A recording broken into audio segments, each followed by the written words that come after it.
gente, tudo bom com vocês? Estamos de volta com mais um vídeo do livro O Libertador. Olá, que bom estar aqui de volta com vocês para estudar mais um pouquinho desse tema muito legal. Hoje são 2 capítulos que iremos estudar, continuação dos capítulos anteriores que gravamos na semana passada. Sim, os 2 capítulos serviram como base para a lição que a gente estudou durante toda a semana. Se você não estudou a lição dessa semana, vai na nossa playlist, eu vou tentar deixar linkado aqui a playlist da semana, e aí você vai lá, assiste toda a playlist primeiro, depois assiste aqui, ou não faz, se quiser terminar de assistir aqui para depois ir lá acompanhar a playlist também dá, para você ficar por dentro de tudo que a gente estudou essa semana. Mas antes da gente dar continuidade aqui, né, dar início à discussão, aos comentários da lição, ou melhor, do livro, né, dos capítulos dessa semana, eu só queria lembrar você que ainda não é inscrito no canal para se inscrever. Gente, a gente está numa corrida muito especial para alcançar 10 mil inscritos, e a gente está com 9.300 e alguma coisa, não lembro direito, mas 9.300 e alguma coisa. E a gente precisa chegar, estamos correndo para chegar aos 10 mil, para fechar esse ano com chave de ouro, e eu conto com você. Se você já é inscrito, ótimo, compartilhe com seus amigos, que assim eles também vão conhecer e vão poder também se inscrever e acompanhar aqui o canal. Então aí um desafio que eu tô lançando agora para vocês, se você já é inscrito, se você não é, começa já se inscrevendo. Aí você se inscreve, ó, vou te passar os passos. Primeiro você se inscreve aí no canal, aí depois você vai deixar um like nesse vídeo aqui, né, porque pra o YouTube indicar para outras pessoas como um bom conteúdo. Então você precisa deixar seu like. Deixe também seu comentário aqui, seus comentários são muito importantes nos nossos vídeos. Pelo menos dá uma carinha feliz aí se você gostou, uma carinha triste você tá achando ruim, mas deixa algum comentário aqui, porque isso ajuda muito a divulgação do vídeo dentro do YouTube. A gente sabe que o YouTube tem muito conteúdo, tem muita coisa para todos os gostos, para o que a pessoa quiser. E pra a gente ser visto, a gente tá tipo jogado no meio de um mar de conteúdos. E para que o nosso vídeo apareça por acaso lá na pesquisa das pessoas, precisa que seja um vídeo assistido, um vídeo curtido, um vídeo bem comentado, e aí o YouTube vai indicar para outras pessoas. Então, sempre que você curte os nossos vídeos, comenta nos nossos vídeos, isso ajuda muito. Então já começa aí, se inscreve, deixa o like, comenta, e aí agora você vai lá, todo mundo tem Instagram, né, praticamente, todo mundo tem WhatsApp, então você pega o link desse vídeo e manda nos seus grupos de WhatsApp, no grupo da sua igreja, de jovens, de desbravadores, compartilhe com todo mundo, com a família, para que essas pessoas também tenham acesso a esse e muitos outros vídeos. Isso aí. Então é isso, e agora a gente vai sim, enfim, dar início aqui ao estudo dessa semana. A lição dessa semana teve o título O Poder da Ressurreição. A gente veio aí conversando desses últimos dias de Jesus aqui na Terra. Semana passada a gente falou de um episódio muito triste, muito chocante, tocante, que foi a crucifixão. E hoje a gente vai falar de um momento feliz, do momento que fez tudo isso valer a pena, que é a ressurreição de Jesus. Porque sem a ressurreição nada adiantaria. Então hoje a gente vai falar um pouquinho e vamos falar de 2 capítulos. O capítulo 80 fala sobre Jesus que descansa na sepultura de José. A gente sabe que Jesus morreu. Jesus tinha dinheiro? Não. Pô, Jesus andava pra lá e pra cá, ele não tinha... a Bíblia fala que ele não tinha, às vezes, onde repousar a cabeça para dormir. Então, Jesus não tinha posses, ele não tinha. Então, ele morreu, e a pena para as pessoas, né, o que acontecia? Com aquelas pessoas que eram crucificadas, a gente sabe que a crucifixão acontecia... Eram criminosos, né? Era criminosos, eram bandidos. Então, eles iam se importar em dar um bom funeral, um negócio... Não, eles iam jogar numa vala qualquer ali, numa sepultura qualquer, até coletiva, de qualquer jeito. Sem nenhum tipo de cuidado. Mas isso não poderia acontecer com o mestre. Então os discípulos, todo mundo ali ficou muito preocupado o que eles iriam fazer com o corpo de Jesus. E aí entra 2 pessoas muito importantes que até então têm andado nos bastidores. A gente até nem sabia se essa pessoa era a favor ou contra Jesus, porque não se pronunciava. Mas enfim, depois que tudo isso aconteceu, 2 pessoas foram muito importantes agora nesse momento. Isso, aí entra agora José de Arimateia e Nicodemos. Esses 2 homens eram muito ricos, eram admiradores de Jesus. Uma vez aí, o Nicodemos até teve um encontro com Jesus. Jesus falou que ele precisava nascer de novo, né? Eles ficaram sabendo agora dessa situação de Jesus, que estava morto e não tinha local para sepultá-lo. E eles também jamais iriam permitir sepultar Jesus em qualquer lugar. Eles procuraram interceder junto a Pilatos, para que Pilatos liberasse o corpo de Jesus. Só um adendo, como você disse, eles foram interceder, então eram pessoas importantes. Eles faziam parte do Sinédrio. E é por isso que até então eles não tinham se colocado publicamente ao lado de Jesus. Porque se eles tivessem feito isso, eles iam ser barrados lá no Sinédrio, eles não poderiam fazer muita coisa. Então eles ficaram quietinhos. E aí, sempre que eles podiam ajudar de alguma forma, eles ajudavam ali dentro, como se fossem infiltrados ali dentro do Sinédrio, né, para poder falar e fazer algo a favor de Jesus e seus discípulos. Só que o pessoal lá, que também não é bobo nem nada, já tinha, acho que, percebido todas as vezes que eles falaram a favor de Jesus, que não queria fazer nada contra Jesus e tudo mais. Acho que eles já tinham percebido a jogada. E tudo que eles fizeram agora contra Jesus para prendê-lo e para levar ele até a morte foi feito no momento quando o José e Nicodemos estavam fora da cidade. Eles não estavam ali. Por isso eles nem sabiam o que estava acontecendo. Quando ele chegou, provavelmente Jesus já estava sendo lá crucificado. Foi quando eles estavam ali naquele momento, Jesus estava morrendo. Então eles aproveitaram que esses dois simpatizantes de Jesus não estavam por perto para poder fazer toda essa trama contra Jesus. Isso mesmo. E agora José de Arimateia junto com Nicodemos interfere ali com Pilatos para que liberasse o corpo de Jesus para eles. E Antes do explicou a sábado, situação tudo mais. antes do sábado. E aí foi liberado.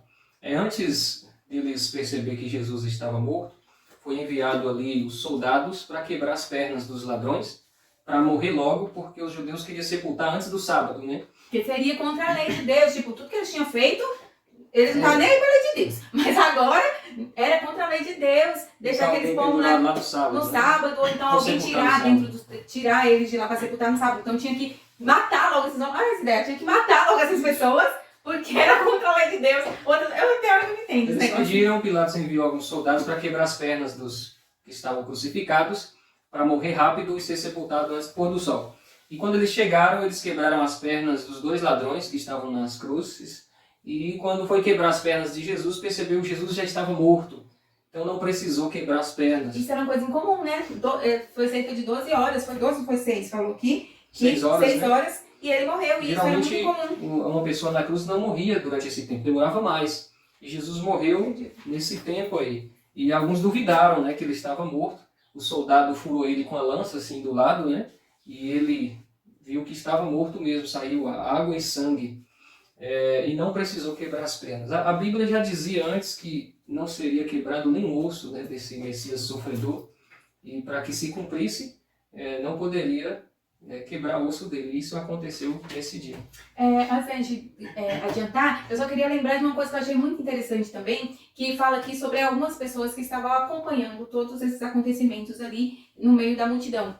E Ellen White comenta que muitas daquelas pessoas que estavam ali e que viu todos aqueles acontecimentos, que quando Jesus disse está consumado, tudo escureceu e aí teve terremoto e tudo aquilo que aconteceu, teve pessoas que estavam observando tudo isso e que eles estavam ali não porque eles odiavam Jesus, mas porque eles eram curiosos e estavam ali para saber o que estava acontecendo. Só que no meio daquilo, incentivado pelos outros, tipo aquelas Maria vai com as outras, muitos deles até gritavam, crucifique, crucifique, mas não estavam nem sabendo do que estava se tratando. E, enfim, depois que tudo isso aconteceu, muitas dessas pessoas reconheceram que Jesus realmente era o Messias, que ele não era um impostor. E essas pessoas que estavam ali e que foram até usadas pelo inimigo nesse momento aí de crucificar Jesus, muitas delas estavam presentes posteriormente, alguns dias depois, no primeiro sermão que Pedro fez e que mais de 3 mil pessoas se converteram. Então, muitas das 3 mil pessoas que se converteram foram pessoas que estavam ali de bobeira naquele momento e que foram até usadas pelo inimigo, mas que depois perceberam que elas estavam erradas e que Jesus realmente era o Messias. Eu achei isso muito importante porque não só eles, aqui também cita algumas outras pessoas que foram tocadas por aquele momento e se converteram a partir daquilo, que a gente pode citar. Aqui tem o... Nicodemos, José de Arimateia. Não é esses que eu ia falar? Tem um fato interessante que aconteceu com Nicodemos. Quando ele teve um encontro com Jesus antes, Jesus falou para ele que assim como a serpente foi pendurada no deserto, lá na época de Moisés, que o povo alcançou a cura através quando olhava para a serpente, Jesus disse que assim também o Filho do Homem seria levantado ao madeiro. E as pessoas que olhassem para ele, que crescem, que pudesse vir até ele, receberia a vida eterna, né? A salvação. Sim. Então ele lembrou desse fato ali de Jesus, foi um momento crucial ali da conversão dele e de José de Arimateia, né? Sim, mas esses dois, José de Arimateia e Nicodemos, só não tinham tomado posição pública a favor de Jesus, mas eles já acreditavam. Isso. Mas aqui tem 3 pessoas que eram contra Jesus, que não acreditavam e que tudo que Jesus passou e a forma como ele agiu e tudo mais, que ele acabou testemunhando de si próprio e fez com que essas pessoas se convertessem. E uma delas foi o soldado que estava ali quando Jesus expirou e morreu, ele falou verdadeiramente esse era o Filho de Deus. Foi uma das pessoas. Centurião romano, né? Isso, centurião romano. Outro dele foi o Simeão, que carregou a cruz cruz. de Jesus. Os filhos dele seguiam a Jesus, mas Ellen White afirma aqui que ele não era seguidor de Jesus, pelo contrário, ele não gostava, só que ele acabou se comovendo pela situação, ajudou Jesus e a partir daquele momento ele mudou e ele aceitou Jesus como Salvador também. E o terceiro que é citado aqui é o ladrão na cruz, que também estava ali sendo preso, crucificado, na verdade, por pecados, por roubar e tudo mais, e aceitou Jesus ali nos seus últimos momentos de vida. Então, 3 vidas transformadas a partir do sofrimento de Jesus. Que foram, assim, visíveis. Visíveis, é claro. Mas tem uma grande multidão que Pedro batizou lá Sim, depois. tudo isso. E depois. E nós. Até chegar na gente.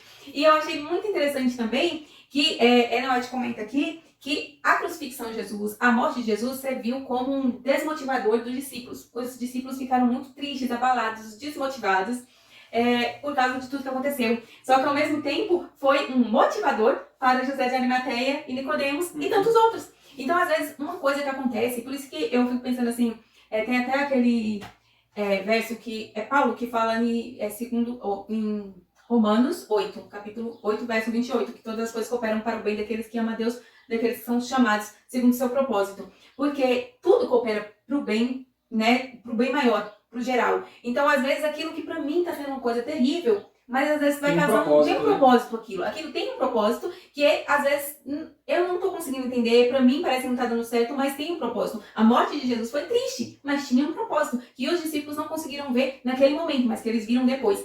Só que teve muitas pessoas que naquele momento já foram tocadas e transformadas por causa do sacrifício de Jesus.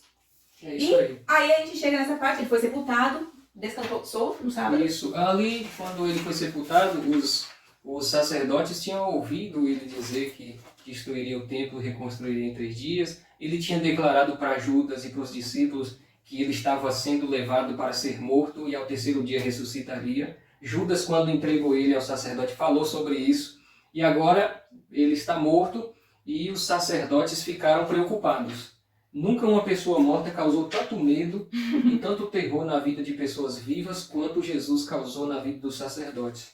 Eles correram imediatamente, ao lembrar dessa história, correram a Pilatos e clamou que enviasse guardas para guardar o túmulo durante 3 dias, para que os discípulos não fossem lá e roubassem o corpo de Jesus e dissessem que ele tinha ressuscitado, e aí ia ser muito pior.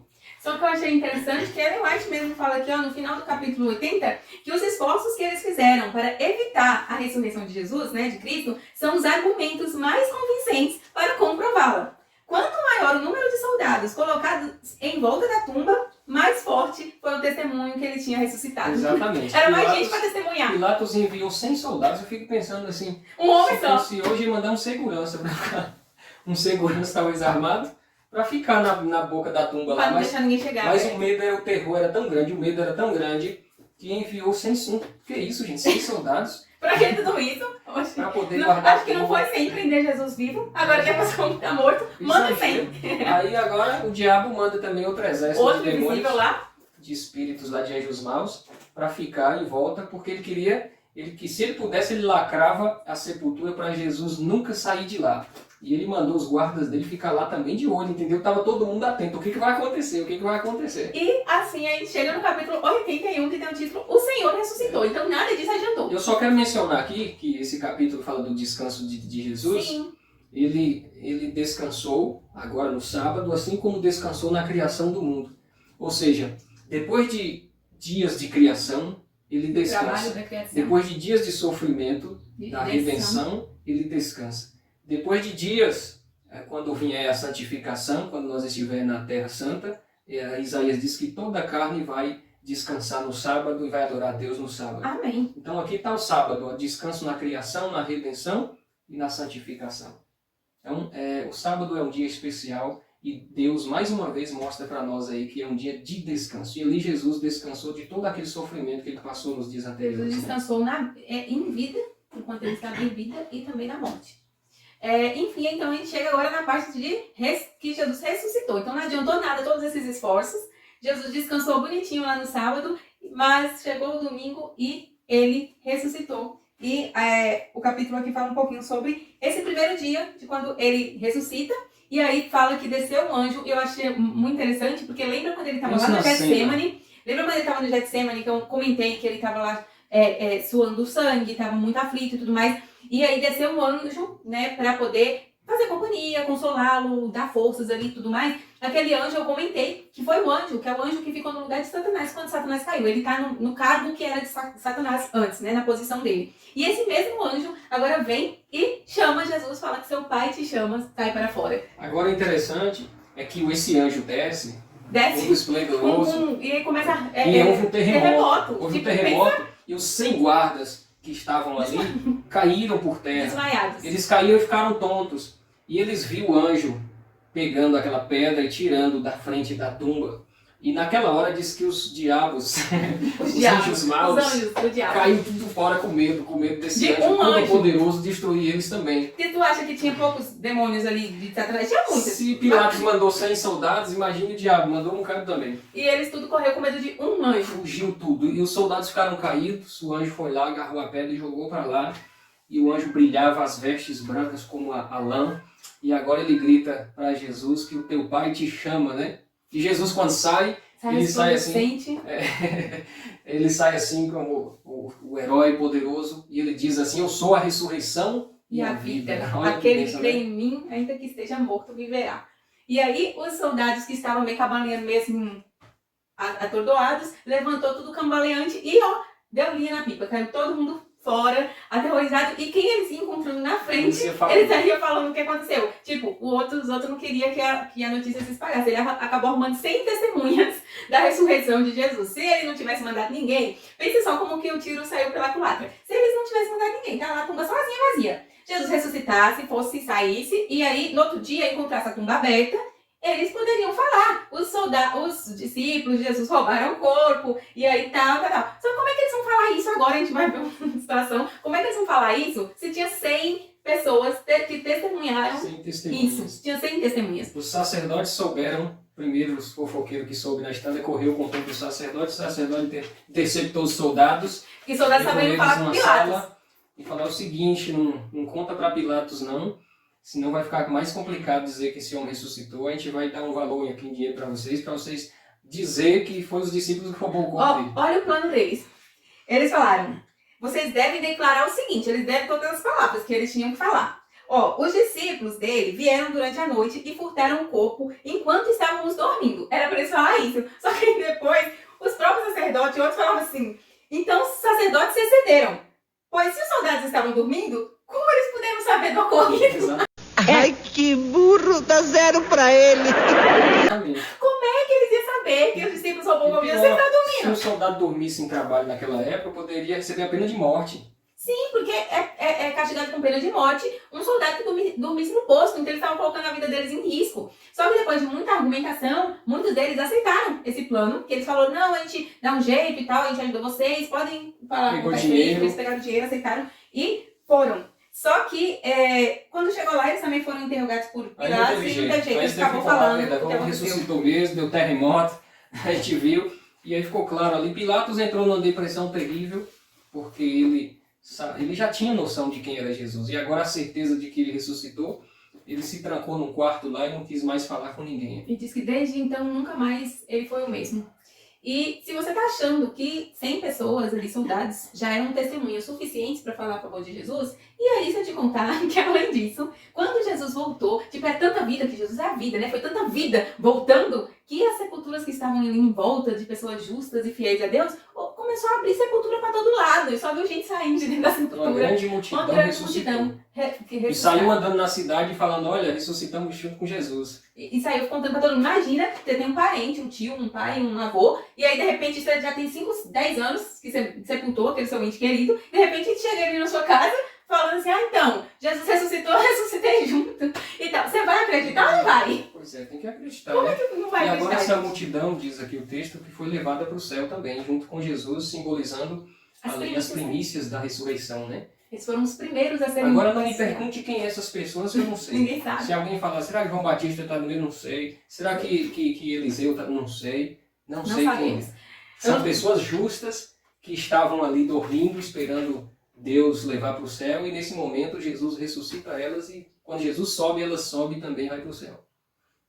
Amigos, nessa história não podemos deixar de falar com vocês sobre a volta de Jesus. Ali foi só uma demonstração do que vai Só uma acontecer prévia. na volta de Jesus. Jesus prometeu que ele iria morrer e ia ressuscitar no terceiro dia. E ia ao céu. E isso aconteceu. Ele prometeu que vai voltar para nos buscar. E todo aquele que crê nele, mesmo que estiver morto, vai voltar a viver. Então, se você ainda não fez um compromisso com Jesus para esperar ele voltar, não espere mais tempo. Entregue sua vida hoje mesmo a ele. Não seja coração duro como foi Pilatos, como foi os sacerdotes, como foi aquele povo acusando ele, mas entregue a sua vida a ele. Se converta a ele e espere ele voltar, porque ele vai vir te buscar. E eu quero morar no céu junto com você. Amém? Amém. E se nós estivermos vivos, subiremos com eles. E se não estivermos, ele vai nos ressuscitar, assim como ressuscitou todos eles, e nós vamos subir junto com Jesus para o céu. Amém? Então, que Deus te abençoe, que te dê um ótimo sábado na presença do Senhor. Espero que você tenha gostado, curtido aí nossos comentários. Se você achou alguma coisa interessante, quiser comentar com a gente também, deixa aí nos comentários, pra gente ver também o que te chamou a atenção, o que você achou de interessante nesse capítulo. E amanhã tem mais lição, semana que vem tem mais livro do Libertador. A gente já tá quase terminando, vou sentir saudade, gente. Só falta isso aqui, ó, um pouquinho. E a gente finaliza, e o ano que vem tem outro maravilhoso que a gente vai estudar também, assim, com gosto. Muito bom. Vamos orar? Oremos. Querido Pai, obrigado por ter dado a sua vida para nos salvar. Nos ajude a nos preparar para a segunda vinda. Quando o Senhor voltar, possamos estar juntos, unidos, para ir morar com o Senhor no reino dos céus.